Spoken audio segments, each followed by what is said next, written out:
अध्याय 10। ज्ञान धारा कर्म धारा। स्वभज पर तज। जीव अजीव तत्व विषयक विवेक ज्ञान जागृत करने के लिए अनेकों प्रश्न उत्पन्न हुए थे। उनमें से 3 प्रश्नों का क्रमशः उत्तर देकर वस्तु स्वातंत्र्य का दिग्दर्शन करा दिया गया। अब चतुर्थ प्रश्न है यह कि किस विधि से इस जगत में विचरण करूं जिससे कि यह प्रपंच मुझे स्पर्श न कर सके और मैं केवल दृष्टा बना इसका तमाशा देखता रहूं। मेरी शांति अक्षुण्ण बनी रहे, विविध विकल्पों के नीचे दबकर अचेत न हो जाए। उत्तर तो सरल है पर किया जाना कठिन। उत्तर में तो इतना मात्र कह देना पर्याप्त है कि स्व को भज और पर को तज, परंतु इसका तात्पर्य क्या? मैं तो स्वयं मैं ही हूं, इसका भजना क्या? और पर पदार्थ मुझ में है ही नहीं, उनका तजना क्या? घर बार धन कुटुंब हैं, लो इन्हें छोड़कर वन में चला जाता हूं। भैया, इतना मात्र ही नहीं है, तेरा भंडार अनंत है, उस सबको छोड़ने की बात है। अच्छा लो, यह वस्त्र भी उतार देता हूं। भैया, इससे क्या होगा? केवल बाहर का गिलाफ उतरेगा, तेरा भंडार भरा का भरा ही रह जाएगा। तब कैसे करूं? और कुछ तो यहाँ दिखता नहीं, यह शरीर अवश्य है, लो इसे भी गंगा माँ के चरणों में समर्पित कर देता हूं। परंतु ऐसा करने से भी क्या होगा? तुरंत दूसरा मिल जाएगा। तब क्या करूं? बड़ी विचित्र समस्या है। इनके अतिरिक्त और है ही क्या जिनका कि मैं त्याग करूं? भैया, तेरी दृष्टि बाह्य जगत में ही घूम रही है, इसलिए तुझे अपना अक्षय भंडार दिखाई नहीं देता है। देख अपने भीतर उस अभ्यंतर जगत की ओर जिसका विवेचन अजीव तत्व के अंतर्गत किया गया है और जिसे विवेक ज्ञान ने पर पदार्थ स्वीकार कर लिया है। यही है तेरा वह अक्षय कोश जिसका त्याग करना है। धन कुटुंब वस्त्र तथा देह के त्याग की बात नहीं है, मन बुद्धि अहंकार आदि के त्याग की बात है। परंतु इनका त्याग कैसे करूं?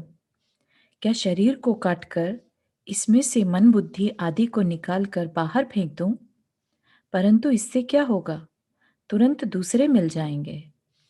इसलिए मांस पिंड रूप द्रव्य मन आदि के त्याग की बात नहीं है, भाव मन आदि के त्याग की बात है। संकल्प विकल्पों के तथा उनमें नित्य उदित हो होकर लीन होने वाले इष्ट अनिष्ट आदि विविध द्वंद्वों के त्याग की बात है। तर्क वितर्कों के त्याग की बात है।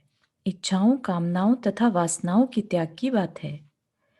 परंतु इनका त्याग कैसे करूं? ये तो ज्ञान के साथ एक में हुए पड़े हैं। क्या ज्ञान का त्याग कर दूं? ज्ञान का त्याग कर दिया तो फिर रह ही क्या गया? ज्ञान ही तो मेरा स्वरूप है। उसके त्याग का अर्थ है अपना त्याग, अपना नाश। और फिर ऐसा करना संभव भी तो नहीं है। क्या अग्नि कभी उष्णता का त्याग कर सकती है? बात ठीक है भैया, सूक्ष्म होने के कारण कुछ अटपटी सी अवश्य लगती है, परंतु वास्तव में ऐसा नहीं है। ले समझाता हूं। तनिक सूक्ष्म दृष्टि से समझने का प्रयत्न कीजिए। जीव पदार्थ में ज्ञान गुण ही प्रमुख है, अन्य सब उसका विस्तार है। चेतन के सब गुण ही चेतन हैं, अर्थात ज्ञानात्मक व अनुभवात्मक हैं। ज्ञान तो ज्ञान है ही, श्रद्धा भी ज्ञानात्मक है और चरित्र या प्रवृत्ति भी, क्योंकि ज्ञान के संशय रहित रूप को श्रद्धा कहते हैं और उसी के समता भावी रूप को चारित्र कहते हैं।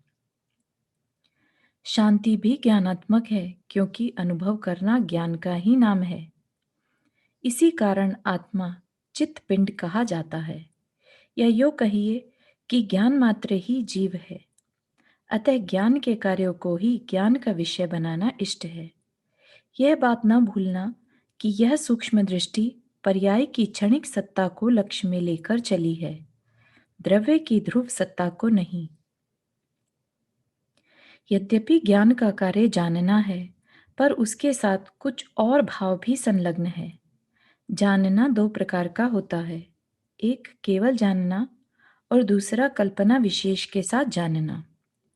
अजायब घर में रखी वस्तुओं को जानना केवल जानने का उदाहरण है, अथवा राह चलते किसी भी साधारण व्यक्ति को जानना केवल जानने का उदाहरण है, और घर में पड़ी वस्तुओं को अथवा अपने पुत्र को जानना कल्पना सहित जानने का उदाहरण है।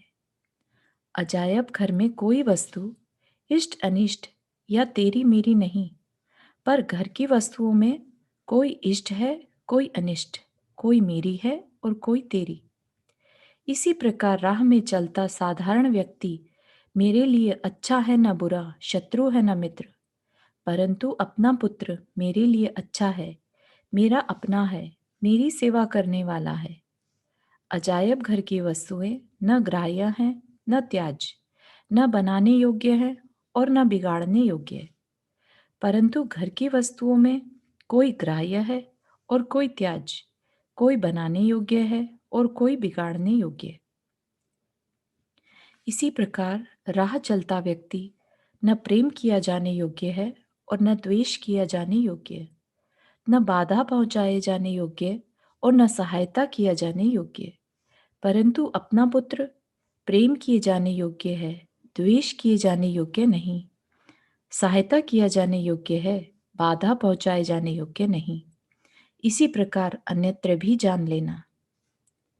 यहाँ अजायब घर की वस्तुओं को जानना अथवा राह चलते व्यक्ति को जानना तो कर्तापने या भोक्तापने की कल्पनाओं से अतीत केवल जानना है, और घर की वस्तुओं को जानना अथवा अपने पुत्र को जानना कर्ता भोक्ता की कल्पनाओं सहित होने के कारण जानने के साथ कुछ और भी है। ज्ञान की पहली जाति के कार्य को ज्ञान धारा कहते हैं और दूसरी जाति के कार्य को कर्म धारा कहा गया है। इन पारिभाषिक शब्दों को याद रखना, क्योंकि अगले प्रकरणों में इनका अधिक विस्तार आने वाला है। ज्ञान धारा ज्ञाता दृष्टा भाव रूप है और कर्म धारा क्रोध आदि विकारों रूप।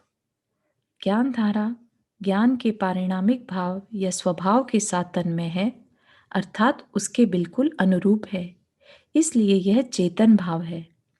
और कर्म धारा पर पदार्थों के करने धरने के विकल्पों सहित होने के कारण ज्ञान के पारिणामिक भाव या स्वभाव के साथ तन्मय नहीं है, अर्थात उसके बिल्कुल अनुरूप नहीं है, अतः पर भाव है, चेतन भाव से अन्य है, और इसीलिए वह अचेतन या जड़ भाव है। इन दोनों जाति की क्रियाओं में ज्ञान एक समय एक ही कार्य कर सकता है, क्योंकि उपयोग विशेष अर्थात जानना विशेष ज्ञान की एक क्षणिक अवस्था है। पहले कुछ और जानता है, पीछे कुछ और, पहले कुछ और तरह से जानता है, पीछे कुछ और तरह से। एक ही क्षण एक ही ज्ञान की दोनों अवस्थाएं नहीं हो सकती। इसीलिए ज्ञान धारा के सद्भाव में कर्म धारा और कर्म धारा के सद्भाव में ज्ञान धारा होनी असंभव है।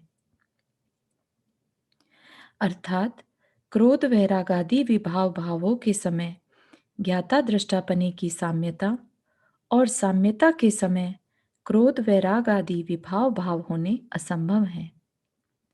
ज्ञान धारा से तन्मय चेतन ज्ञाता कहलाता है और कर्म धारा से तन्मय चेतन कर्ता। इसका कारण भी यही है कि ज्ञान का अपने जानना स्वभाव के अनुरूप कार्य अथवा पर्याय ही ज्ञान की जाति का कार्य या पर्याय कहा जा सकता है।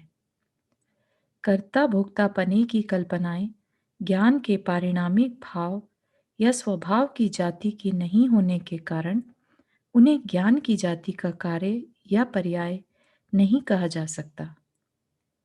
ज्ञान भाव से तन्मय ज्ञान का कार्य ज्ञान कहलाता है और कल्पनाओं या विकल्पों में तन्मय ज्ञान का कार्य विकल्प या राग कहलाता है। ज्ञान कर्म विवेक। इस प्रकार ज्ञान के रूपों का विश्लेषण करने से पता चलता है कि वह दो जाति का है।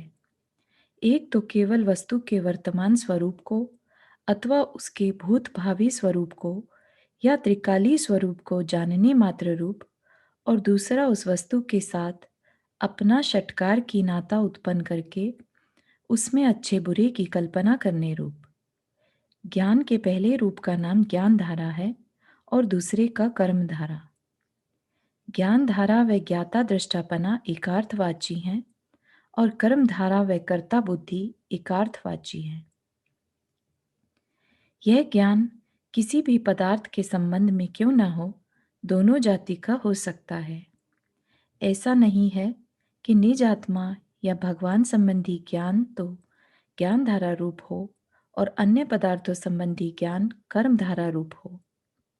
निज स्वरूप व भगवान संबंधी ज्ञान कर्म धारा रूप होना संभव है और लौकिक पदार्थ संबंधी ज्ञान ज्ञान धारा रूप होना संभव है। सो कैसे वही दर्शाता हूँ। मैं हूँ, ज्ञान स्वभावी हूँ, शांति मेरा स्वभाव है। पहले भव में मैं कुत्ते के रूप में था, अगले भव में मैं देव के रूप में हो जाने वाला हूँ। आत्मा संबंधी यह सब विचारणाएं ज्ञान धारा रूप है, अर्थात जहाँ भूत वर्तमान व भविष्यत काल संबंधी अनेकों अवस्थाओं में गूंथे हुए मेरे एक अखंड रूप की सत्ता मात्र दिखाई देती है, वहाँ ज्ञान धारा है। क्योंकि यहाँ पर था, हूँ और होऊंगा के अतिरिक्त किसी भी अन्य पदार्थ के साथ या अपनी ही किसी अवस्था विशेष के साथ षटकार की संबंध जोड़कर उसमें इष्टता अनिष्टता उत्पन्न नहीं की गई, केवल होने मात्र की स्वीकारता है। परंतु मैं पहले भव में बहुत निकृष्ट दशा में पड़ा था, बहुत दुखी था। अब मैं कुछ धर्म करूंगा और या भोग भोगूंगा, देव बन जाऊं तो बहुत अच्छा लगेगा। इस प्रकार का सर्व ज्ञान कर्म धारा रूप है, क्योंकि यहाँ अन्य पदार्थों तथा अपनी ही किन्हीं विशेष अवस्थाओं के साथ षटकार की संबंध जोड़कर उनमें इष्टता अनिष्टता की कल्पना की जा रही है। इसी प्रकार भगवान पूर्ण शांति में स्थित हैं। वे तीन लोक को देख रहे हैं।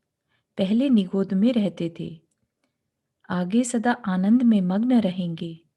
भगवान संबंधी ये सब विचारणाएं ज्ञान धारा रूप है और भगवान अदमोद धारक है। उनकी पूजा व भक्ति मेरे लिए बड़ी हितकारी है।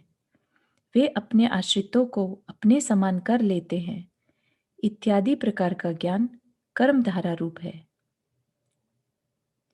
इसी प्रकार यह विष्टा नाम का एक पदार्थ है।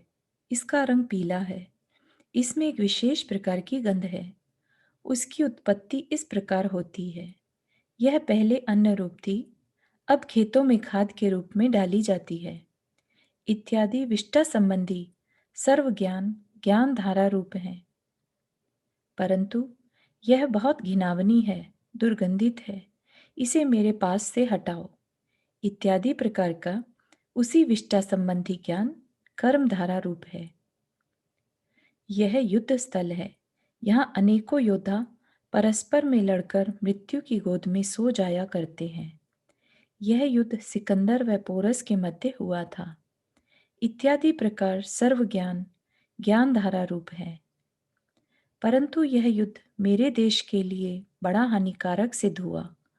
भविष्य में हमें ऐसे युद्धों के प्रति रोकथाम करनी चाहिए। इस प्रकार का सर्व ज्ञान कर्म धारा रूप है। आज का दिन बहुत गर्म रहा है, यह ज्ञान धारा है और इससे मुझे बड़ी पीड़ा हुई है। गर्मी कुछ कम हो जाती तो अच्छा होता, यह कर्म धारा है। इसी प्रकार अन्य भी। वास्तव में देखा जाए तो ज्ञान धारा बुद्धि के प्रयास द्वारा विचारणाएं उत्पन्न करने रूप नहीं होती, क्योंकि ऐसा करने से तो वह सब ज्ञान कर्म धारा रूप बन जाएगा। वह केवल सहज प्रतिभास रूप होती है। जैसा कैसा भी, जिस किस भी वस्तु का प्रतिभास हो जाने पर मन की सर्व विचारणाएं शांत हो जाती हैं तथा वह व्यक्ति कुछ उस प्रतिभास के साथ तन्मय सा होकर खोया खोया सा महसूस करने लगता है। वह दशा कुछ अद्वैत सी होती है और इसीलिए शांति रूप है। जितनी देर भी ऐसी स्थिति रहती है, मन को थकान नहीं होती, बल्कि आनंद में कुछ झूमता सा रहता है। परंतु वहां से हटकर यदि कर्म धारा में आ जाता है, तो बुद्धिपूर्वक का प्रयास प्रारंभ होने के कारण तब उसे उन्हीं विचारणाओं में कुछ थकान महसूस होने लगती है। सत्य पुरुषार्थ। इस कथन पर से मानवीय पुरुषार्थ के ही दो रूप दर्शा दिए गए। उनमें से कर्मधारा रूप पुरुषार्थ तो सर्वलोक सदा से करता आ रहा है। शांति का उपासक इसे छोड़कर ज्ञान धारा रूप पुरुषार्थ का आश्रय लेता है और जीवन को तदनुरूप ढालने का धीरे धीरे अभ्यास करता है। लौकिक और अलौकिक पुरुषार्थ में यही अंतर है।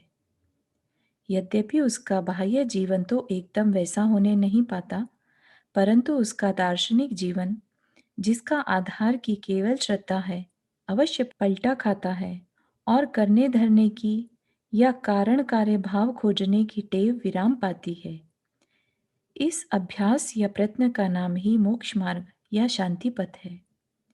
यद्यपि व्यवहारिक जीवन में उसकी कर्मधारा चलती रहती है, पर दार्शनिक अंतरंग जीवन में सर्वत्र ज्ञानधारा व्याप जाती है, जिसके फलस्वरूप वह सदा ही अपने सर्व बाह्य रागात्मक कर्मधारा वाले कृत्यों के लिए अपने को धिक्कारता हुआ बराबर अंदर ही अंदर उनसे पीछे हटने का तथा ज्ञान धारा में टिकने का प्रयास करता रहता है। ऐसी मिश्रित दशा उसकी उस समय तक चलती रहती है जब तक कि कर्म धारा का अभ्यास पूर्णतः शमन न हो जाए। यही व्यवहार व निश्चय मार्ग की मैत्री है। इसका यह अर्थ नहीं है कि वह दोनों को उपादेय मानता है। कर्मधारा रूप व्यवहार करते हुए भी वह उसे सर्वथा अपराध ही समझता रहता है और ज्ञान धारा को सत्य समझता रहता है। यह बात उस श्रद्धा या अभिप्राय की है जो बाहर में दृष्ट नहीं हो पाती, साधक के अंदर ही अंदर चुटकियां लिया करती है, जिसे वह स्वयं जान सकता है, दूसरा नहीं।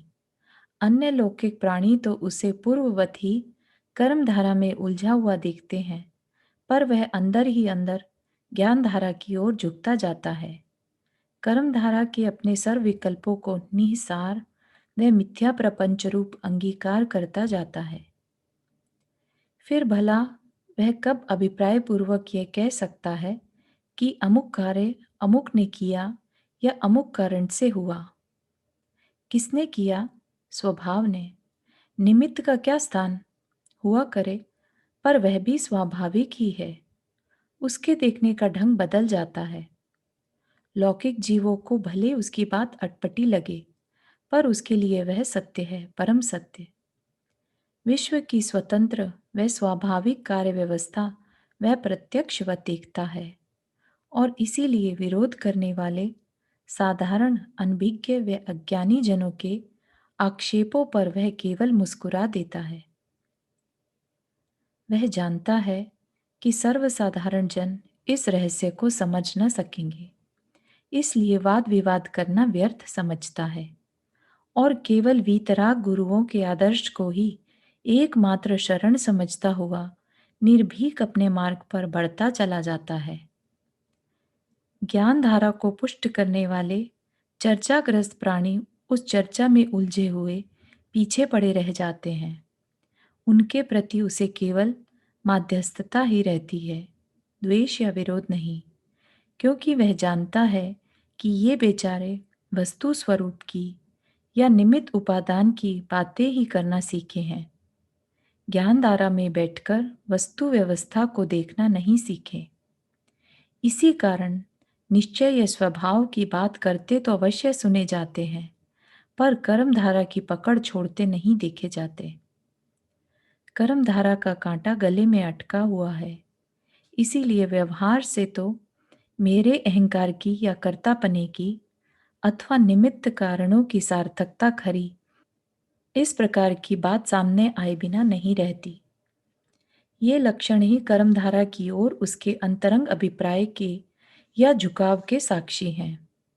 यही कर्मधारा की अति वेदना है, जिसमें पड़ा समस्त जगत तड़प रहा है। क्या किया जाए? यह भी स्वतंत्र रीति से ही हो रहा है। सर्व जगत तो न कभी समझा है और न कभी समझ सकेगा। समझने वाले ही समझते हैं और वे बिरले ही होते हैं। इसलिए उससे जगत की इस अहंकारपूर्ण बुद्धि पर केवल हंसी आती है और कुछ करुणा भी। साधक के विचार सदा ज्ञान धारा रूप रहते हैं। यदि विचारों में भी यह परिवर्तन न हुआ होता तो साधक काहे का? यदि लौकिक जीवों की भांति निमित्तों में ही कर्ता या कारणपना देखता रहा या उस ही की बात करता रहा तो लौकिक जीवों में और उसमें क्या अंतर रहा? दोनों का झुकाव ही कर्मधारा की ओर रहा। भले ही बाह्य क्रियाओं में अभी कर्मधारा के दर्शन होते हों, पर साधक के अंतरंग अभिप्राय में ज्ञान धारा व्याप्त चुकी है। वह जो भी बात या चर्चा या उपदेश दार्शनिक अथवा सैद्धांतिक दृष्टि से करता है, वह सब ज्ञान धारा की ओर झुककर ही करता है। इसलिए वस्तु की स्वतंत्र कार्य व्यवस्था के प्रतिपादन में उसके द्वारा निमित्तों के कर्तापने का या उसके अहंकार का कोई स्थान स्वीकार नहीं किया जाता। भले ही कर्मधारा में जाने पर उनका भी कोई स्थान वहां दिखाई देता हो, पर ज्ञान धारा में तो सब कार्य स्वतः होते हुए दिखाई देते हैं, किसी के द्वारा किए जाते हुए नहीं। इस होने पने में निमित्त अपना योग्य स्थान लेते हुए अवश्य दिखाई देते हैं, पर इस कल्पना को कहीं अवकाश मिलने नहीं पाता कि यदि यह न होता तो यह हो जाता। ज्ञान धारा का ऐसा ही कोई अचिंत्य महात्मा है। भले ही इसे एकांत कहो, पर साधक को यही सुंदर लगता है। यह उसकी आंतरिक साधना है। इसी साधना के आधार पर जल में कमलवत वह संसार में रहता हुआ भी इससे भिन्न रहता है। जिस प्रकार की पुत्र की मृत्यु के 1 महीने पश्चात ही अपनी कन्या का विवाह करने वाला कोई व्यक्ति बाहर में सब कुछ राग रंग करता हुआ भी अंदर में रोने के सिवाय कुछ नहीं कर पाता। वह हंसता बोलता अवश्य है, बाजा आदि भी बजवाता अवश्य है, मिठाई भी बनवाता अवश्य है, हंस हंसकर अतिथियों का सत्कार भी करता अवश्य है, पर अंदर से नहीं, बाहर से। उसका अंतःकरण तो यह सब कुछ करता हुआ भी अपने पुत्र के शोक से विहल केवल रो ही रहा है। यह सब कुछ खेल तमाशा मानो उसका गला घोंट रहा हो, ऐसा उसे प्रतीत होता है। इसी प्रकार शांति पथ का साधक भी व्यापार आदि करता अवश्य है, भोग आदि भी भोगता अवश्य है, पर अंदर से नहीं, केवल बाहर से। अंदर से तो इन सब कार्य को करता हुआ वह मात्र रोता है, मानो वह सब कुछ आडंबर उसके आंतरिक जीवन का गला घोंट रहा हो। लोग को वह अवश्य सब कुछ करता हुआ दिखता है, पर वास्तव में वह स्वयं कुछ नहीं कर पाता। इसी को अरुचि पूर्वक करना कहते हैं। यही गीता का अनासक्त योग है। यही जल में कमलवत भिन्न रहने का अभिप्राय है। घर में रहते हुए भी विरागी इसी का नाम है। लौकिक जन इस स्थिति को साधना का अंत मानते हैं, परंतु वास्तव में आध्यात्म मार्ग की साधना यहाँ से प्रारंभ होती है। यह तो लौकिक दिशा की बात कही। धार्मिक दिशा में भी वह पूजा, उपवास, व्रत, उपदेश आदि सब कुछ करता है, पर अंदर से नहीं, केवल बाहर से। इन कार्यों को वह इसलिए नहीं करता कि यह सब कार्य उसे अच्छे या हितरूप लगते हैं, बल्कि इसलिए करता है कि ऐसा करते हुए उसे क्षण भर के लिए अधिक पुष्ट कर्म धारा से हटकर हीनाधिक रूप से ज्ञान धारा में प्रवेश पाने का अवसर मिल जाता है। वह ही वास्तव में उसके लिए अमृत है, हित है। जिस प्रकार अन्न खाने से प्राणों की रक्षा होती है और इसीलिए अन्न को ही प्राण कह देते हैं, उसी प्रकार इन बाह्य धार्मिक क्रियाओं का आश्रय लेने से उसे उपरोक्त अमृत या हित की प्राप्ति होती है। इसलिए इन धार्मिक क्रियाओं को भी हित कहा जाता है। परंतु वास्तव में यह सब धार्मिक कार्य करना उसे अंदर में सदा अखरता रहता है। उन कार्यों को करने के सर्व विकल्प कर्मधारा रूप है। यह समझता हुआ वह उन विकल्पों को सदा त्याज मानकर उनसे पीछे हटने का प्रयत्न करता रहता है। पर इसका अर्थ यह न समझ जाना कि इन धार्मिक क्रियाओं को सर्वथा अनिष्ट मानकर वह अन्य लौकिक कार्य तो करे परंतु इनको न करे। अभिप्राय ठीक ठीक समझना। आगे भी आश्रव के प्रकरण में इन धार्मिक क्रियाओं के निषेध का कथन आएगा। अतः यहाँ ही अभिप्राय को समझने का प्रयत्न करें, अन्यथा अनर्थ हो जाएगा। ज्ञान धारा में उतरने की अतीव उत्कंठा के कारण वह उनको छोड़कर ध्यान निमग्न हो जाना चाहता है। यही उपरोक्त वक्तव्य का प्रयोजन है। उन क्रियाओं को छोड़कर लौकिक कर्मधारा में उलझना जीवन को ऐसे अंधकूप में गिरा देगा जहां से निकलना अनंत काल में भी संभव न हो सकेगा। देव, गुरु, शास्त्र व उपरोक्त धार्मिक अनुष्ठान उस समय तक अत्यंत आवश्यक है जब तक कि साक्षात ज्ञान धारा की उपलब्धि हो नहीं जाती। बिल्कुल उसी प्रकार जिस प्रकार की अन्न खाने की उस समय तक अत्यंत आवश्यकता रहती है जब तक कि इस शरीर के प्रति का किंचित भी राग हृदय में वास करता है। प्रत्येक बात पुनः दोहराई जानी संभव नहीं है, अतः इसको यहाँ ही दृढ़तया हृदयंगम कर लेनी योग्य है, नहीं तो आगे के प्रकरणों में उल्टा अर्थ ग्रहण हुए बिना न रह सकेगा। और यदि ऐसा हो गया तो प्रभु ही जाने कि क्या होगा। नाथ, ऐसी कुबुद्धि से सबकी रक्षा हो। करना और बात है और विचारना और। करने और विचारने में महान अंतर है। साधक का सर्व ही शुभ व अशुभ क्रियाओं का करना तो कर्म धारा रूप होता है, पर विचारना ज्ञान धारा रूप। उसकी चर्चा का विषय भी ज्ञान धारा की ओर झुका रहता है, क्योंकि अंदर से उसे वही भासती है। बाहर और अंदर के इस महान अंतर को देखने में असमर्थ जगत उसकी चर्चा में आगम विरोध व एकांत के दर्शन करता है, पर उसे स्वयं को ऐसा प्रतीत नहीं होता। इसे ही कहते हैं व्यवहार व निश्चय मार्ग की संधि।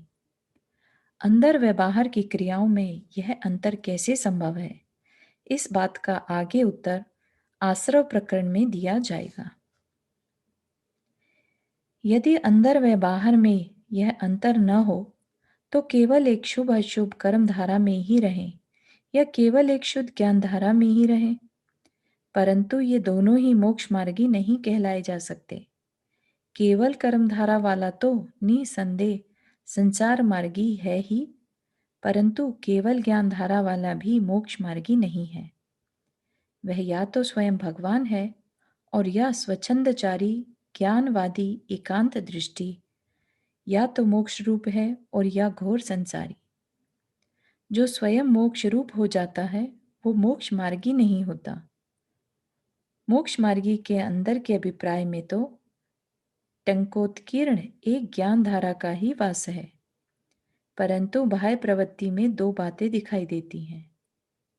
प्रत्यक्ष रूप से तो निषिद्ध बुद्धि रूप शुभ व अशुभ कर्म धारा, और परोक्ष या अदृष्ट रूप से आंशिक ज्ञान व कर्म धारा का मिश्रण, यही मोक्ष मार्ग है। चौथे से 12वें गुणस्थान तक अर्थात नीचे से ऊपर तक की साधना विषयक श्रेणियों में वह उत्तरोत्तर ज्ञानधारा की ओर झुकता चला जाता है, यहाँ तक कि उसके अंत में जाकर पूर्ण ज्ञानधारा में निश्चल स्थिति पा जाता है। इस रहस्य को समझे बिना आध्यात्म चर्चा लाभ की बजाय हानि पहुंचाती है, क्योंकि ऐसी अवस्था में वह वाद विवाद रूप विजिगीषु कथा बन जाती है, वीतराग कथा रहने नहीं पाती।